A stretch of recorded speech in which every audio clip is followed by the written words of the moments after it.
Welcome to everyone. Today 10th Maths exercise 3.15ல second sum பார்க்க போகிறோம். கிராஃப் வந்து கம்பல்சரி கொஸ்டின். ஸோ வீடியோவை ஸ்கிப் பண்ணாமல் முழுமையாக பாருங்கள், ஓகேங்களா? இப்போ ஃபஸ்ட்டு கிராஃப் அப்படின்னு எடுத்துக்கிட்டால் நம்ம என்னென்னலாம் கண்டுபிடிப்போம்னு பார்த்தீங்கன்னா வேரியேஷன் கண்டுபிடிக்கணும், கேவுடைய வேல்யூ, அதாவது கான்ஸ்டன்ட் வேரியேஷன் சொல்லுவோம். ஸோ அதனுடைய வேல்யூவை ஃபைண்ட் அவுட் பண்ணணும், டேபுலர் காலம் அமைக்கணும், பாயிண்ட்டு, ஸ்கேல், லாஸ்ட்டாக சொல்யூஷன் கிராஃப் வச்சு கண்டுபிடிக்கணும். ஸோ இப்போ ஃபஸ்ட்டு வந்து கொஸ்டினில் என்ன கொடுத்துருக்காங்க, X y equal to 24, sorry x comma y இல்லை, எக்ஸ் ஒய், எக்ஸையும் ஒய்யையும் மல்டிபிள் பண்ணால் 24 அப்படின்னு சொல்லுவோம். ஸோ இப்போ எக்ஸுடைய வேல்யூவும் ஒய்யுடைய வேல்யூவும் எதை விட பெருசாக இருக்கும், ஜீரோவை விட பெருசாக இருக்கும். ஸோ இந்த ரெண்டு கண்டிஷன் தான் கொடுத்துருக்காங்க.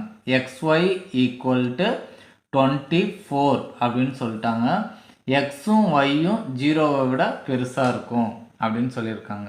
ஸோ இப்போ first constant variation.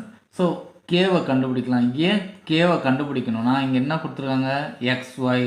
So k equal to x y அப்படின்னா இது வந்து என்ன வேரியேஷனா, இன்டைரக்ட் வேரியேஷன். என்ன வேரியேஷன், இன்டைரக்ட் வேரியேஷன், ஓகேங்களா? ஸோ ஃபஸ்ட்டு கண்டுபிடிச்சிட்டோம் கே ஈக்குவல் டு எக்ஸ்ஒய். ஏன்னா எக்ஸ்ஒய் வந்து 24ன்னு கொடுத்துட்டான். ஸோ அப்போ நம்ம எக்ஸ்ஒய்ன்றது நமக்கு தெரியும், கேவுடைய வேல்யூ. அப்போ எந்த வேரியேஷன் எக்ஸ் இன்டைரக்ட் வேரியேஷனாக இருந்தால் மட்டும்தான் கே வந்து எக்ஸ்ஒய்யாக இருக்கும், ஓகேங்களா? ஸோ இப்போ ஃபஸ்ட்டு வேரியேஷன் கண்டுபிடிச்சிட்டோம். இப்போ கே ஈக்குவல் டு எக்ஸ்ஒய் அவங்களே கொடுத்துட்டாங்க சம்மில், எக்ஸ்ஒய்னா 24. அப்போ கேவுடைய வேல்யூ கண்டுபிடிச்சிட்டோம். அடுத்து டேபுலர் காலம். இப்போ நான் டேபுலர் காலம் எக்ஸுன்றது ஜீரோவை விட பெருசுன்றதுனால 1 2 3 4 6 8 அப்படின்னு எடுத்துக்கிட்டேன்.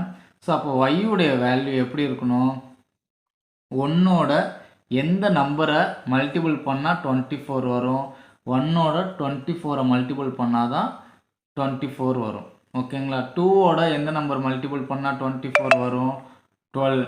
3ஓட 8, 4ஓட 6, 6ஓட 4, 8ஓட 3, ஓகேங்களா? ஏன்னா எக்ஸையும் ஒய்யையும் மல்டிபிள் பண்ணால் என்ன வரும், 24. இப்போ பாருங்கள், 1 × 24 24, 2 12s are 24, 3 8s are 24, 4 6 are 24, 6 4s are 24, 8 3s are 24. So அப்போ ஈக்குவலாக இருக்குங்களா? ஸோ இப்போ அடுத்தது டேபுலர் காலம் கண்டுபிடிச்சிட்டோம். அடுத்து பாயிண்ட்டு. அடுத்து என்ன பண்ணணும், பாயிண்ட் எடுத்து எழுதிக்கணும். பாயிண்ட் எழுதலாங்களா? ஸோ எக்ஸையும் ஒய்யையும் தான் எழுத போகிறோம். 1, 24, 2, 12, 3, 8, 4, 6, 6, 4, 8, 3, ஓகேங்களா? ஸோ இப்போ பாயிண்ட்ஸ் எழுதிட்டோம். ஸ்கேலு. அடுத்தது கிராஃப் வரைய போகிறோம், ஓகேங்களா? கிராஃபில் பாருங்கள், எக்ஸ் ஆக்சிஸில் 1 2 3 4 5 6ன்னு போகுது. அப்போ ஒரு யூனிட்டாக இன்க்ரீஸ் ஆகுது. ஸோ அப்போ நான் எப்படி எடுத்துக்கிறேன்னா scale x axis 1 centimetre equal to 1 unit, ஓகேங்களா? ஒய் ஆக்சிஸ்னால் இதுதான் ஒய் ஆக்சிஸ். ஸோ இப்போ பாருங்கள் இதனுடைய வேல்யூ எப்படி போகுது பாருங்கள், 2 4 6, 2 2வாக நான் இன்க்ரீஸ் பண்ணனால இப்போ நான் எப்படி எழுதியிருக்கேன், y axis 1 centimetre equal to 2 unit, ஓகேங்களா? இப்போ நம்ம ஸ்கேல் எடுத்து எழுதிட்டோம். பாயிண்ட்டை நம்ம என்ன பண்ண போகிறோங்க, மார்க் பண்ண போகிறோம், ஓகேங்களா? ஸோ ஃபஸ்ட்டு பாயிண்ட் என்ன வந்தது, 1 24. இப்போ எக்ஸில் 1, ஒய்யில் 24. ஸோ அப்போ இந்த இடம் தான். அடுத்து நெக்ஸ்ட்டு 2, 12, 2, 12.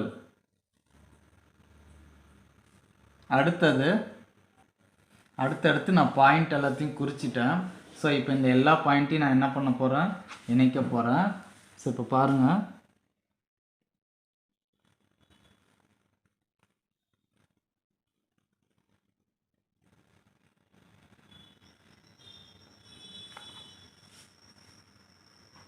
என்னச்சாச்சுங்களா? ஸோ இப்போ நம்ம கிராஃப் வரைஞ்சிட்டோம். அடுத்தது என்ன கண்டுபிடிக்கணும்? சொல்யூஷன் எதை வச்சு கண்டுபிடிக்கணும்? கிராஃப் வச்சு தான் கண்டுபிடிக்க சொல்லியிருக்காங்க. ஸோ இப்போ பாருங்கள், இது எக்ஸ் ஆக்சிஸு, எக்ஸ் வந்து 3ன்னு கொடுத்துருக்காங்க. அப்போ எக்ஸ் 3னா இது. ஸோ இப்போ நீங்கள் என்ன பண்ணணும், இந்த பாயிண்ட்டு இதில் எங்கே இந்த கர்வில் டச் ஆகுதுன்னு பாருங்கள். ஸோ இங்கே பாருங்கள், இங்கே டச் ஆகுது.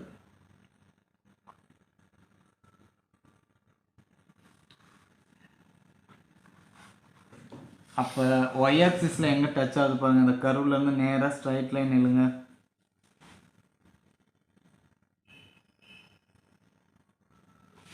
அப்போ எக்ஸ் வந்து 3னா ஒய் என்ன வருது, 8. ஓகேங்களா? So next